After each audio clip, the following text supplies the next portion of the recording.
passe à présent à la chronique sport et on va bientôt retrouver Lise Loretia et son invité pour parler du mercato d'été qui démarre dans 2 semaines.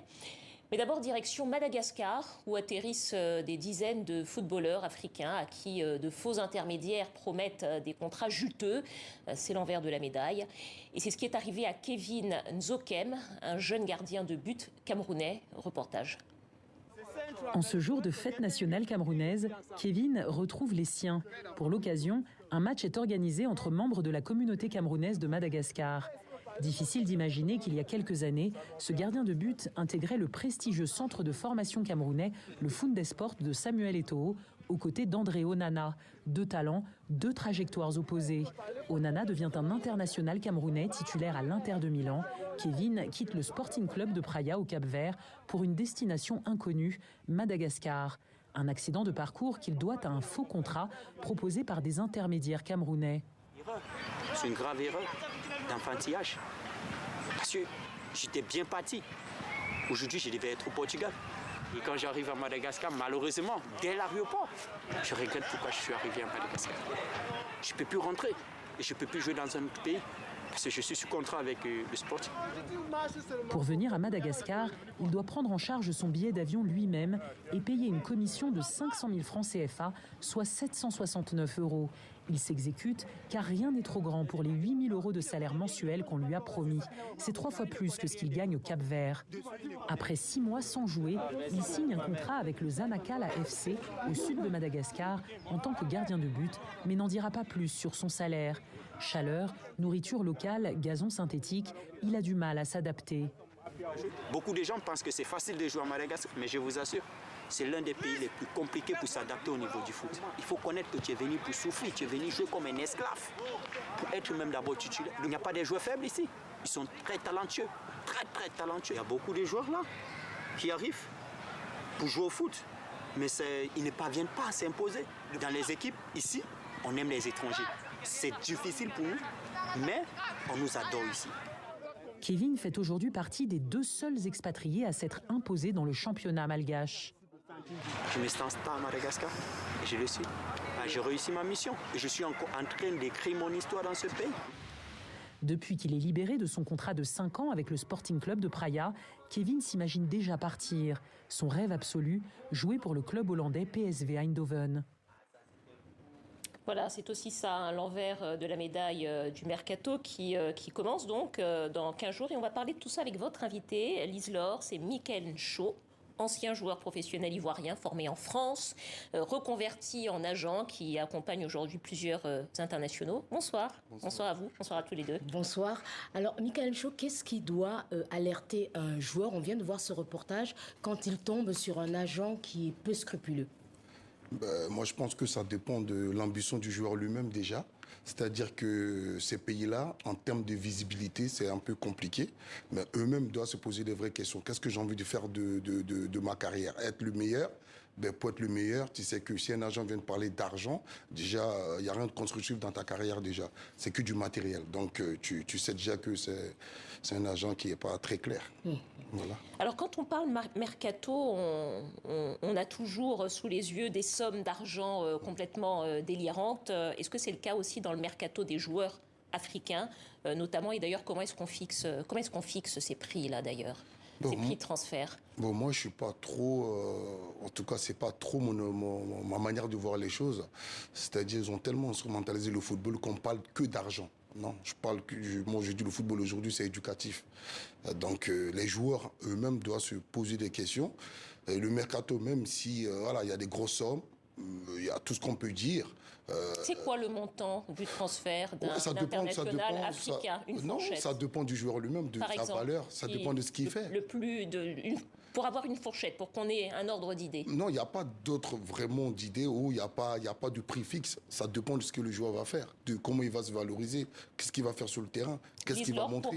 Pour un transfert, par exemple, de grands joueurs dans les ligues européennes, dans les grands clubs européens, ça peut se monter autour de combien? Je sais que pour le plus gros transfert dont on a beaucoup parlé, c'était celui de Nicolas Pepe, de Nicolas Pepe, que vous connaissez d'ailleurs très bien. C'était aux alentours de, je pense, de 80 millions. Un gars comme Mohamed, un joueur comme Mohamed Salah, c'était 42 millions. Exactement. Tout dépend de la valeur effective du joueur, en fait.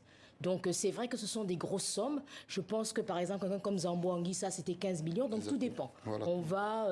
la fourchette est grande. Alors, moi, ce que je voulais aussi savoir, c'est que la plupart des joueurs, comme ce joueur malgache qu'on a vu, ils partent souvent vers des destinations qui sont... Ce joueur camerounais, pardon, qui est parti à Madagascar, ils partent vers des destinations qui sont parfois bizarres. On part au Kazakhstan, on part en Inde, il y a la pression de la famille.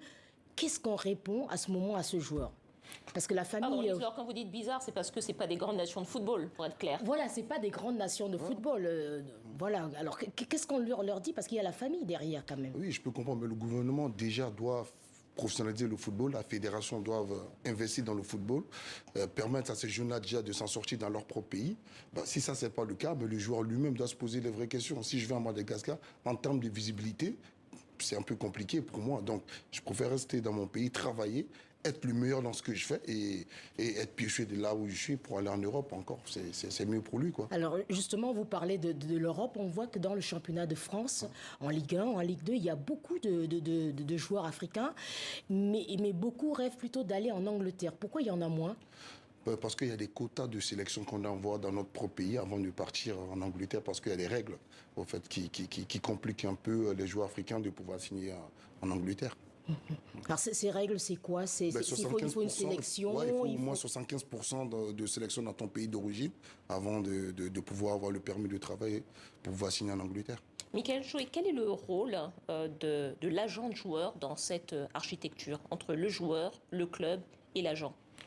Ça dépend de chacun d'entre nous, c'est-à-dire la mentalité de l'agent. Moi, personnellement, je fais un accompagnement, un suivi, et j'oriente, je conseille le joueur et je le mets face à la réalité de ce qui se passe. Et concrètement, puisqu'on est aussi là pour poser les questions qui vont éclairer le public, comment est-ce qu'un agent se rémunère lors d'un transfert du joueur ? Je pense que comme tout travail, selon le travail que tu mets en place, tu seras rémunéré par rapport à ce que tu fais.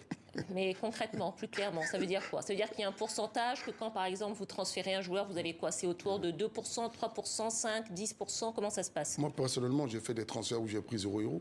Donc, du coup, ça dépend de comment, la mentalité de chacun, comment tu accompagnes le joueur ici, l'instant présent. Voilà, si aujourd'hui, tu accompagnes un joueur, il y a un transfert, et tu sais que le club où il va, c'est bénéfique pour lui, et qu'au détriment de tes intérêts, je penserai toujours aux intérêts du joueur. Voilà, donc tu ne sais pas exactement, quoi. Donc, tout dépend de si on a des agents vertueux ou des agents, parce que ce métier d'agent est très critiqué, c'est aussi pour ça que je pose la question. Lise-Laure, dans ce métier, si on doit parler de fourchette, ça tourne autour de quoi ? Comment est-ce qu'un agent se rémunère et quel est puisque c'est un pourcentage ? Alors, la commission officiellement de l'agent, officiellement, elle est de 10%. Elle est de 10%, la commission de l'agent. Maintenant, tout dépend. Il y a également une nouvelle réglementation FIFA. Le statut de l'agent vient d'être modifié en décembre 2022 par la FIFA. Donc, ça peut être 6%. Et puis, il y a plein également de clauses qui rentrent en ligne de compte.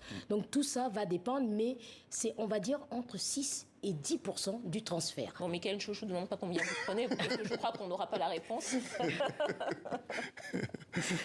Mais peut-être un mot, peut-être pour savoir quels pourront être, parce qu'on parle beaucoup en Europe de Messi et de Mbappé, de ces gros transferts, concernant les Africains qui peuvent être les grandes animations du transfert africain. Ce serait Onana, ce serait André Onana, parce qu'on parle beaucoup de lui, du départ de l'Inter. Quels peuvent être les joueurs africains qui peuvent faire l'actu du mercato?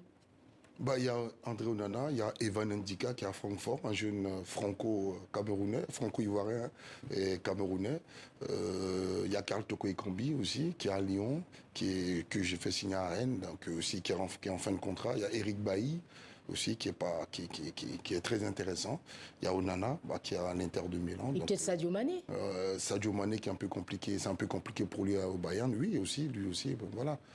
Maintenant, après, ça va dépendre du marché. Ça va dépendre de ce qui va se passer, tout simplement. Ça va dépendre du marché, donc on sera là pour observer tout ça avec vous, Lise-Laure, et avec vous, Michael Chouet. Merci beaucoup. Merci. À vous deux. Et c'est la fin de ce journal. Merci de votre fidélité. Je vous dis à demain.